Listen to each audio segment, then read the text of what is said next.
Ուկրաինայի և Միացյալ Նահանգների ներկայացուցիչները Ժնևում բանակցությունների արդյունքում որոշակի համաձայնություններ են ձեռք բերել ռուս-ուկրաինական հակամարտությունը դադարեցնելու շուրջ։ Ըստ համատեղ հայտարարության բանակցությունները եղել են կառուցողական ու հարգալից։ Կողմերը նախատեսում են առաջիկա օրերին շարունակել ինտենսիվ աշխատանքը խաղաղության ծրագրի շուրջ։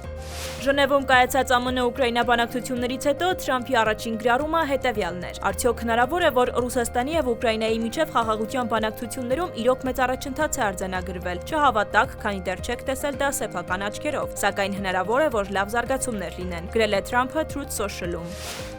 ԱՄՆ պետքարտուղարն էլ հայտարարել է, որ ահռելի առաջընթաց է գրանցվել ամերիկյան ծրագրի շուրջ, սակայն դեռ աշխատանք կա անելու մի քանի կետերի, օրինակ ՆԱՏՕ-ի դերակատարման շուրջ։ Նա մանրամասներ չի հայտնել, սակայն շեշտել է. քննարկումների և առաջարկների արդյունքում փաստաթղթի նախագիծը դեռ կփոփոխվի։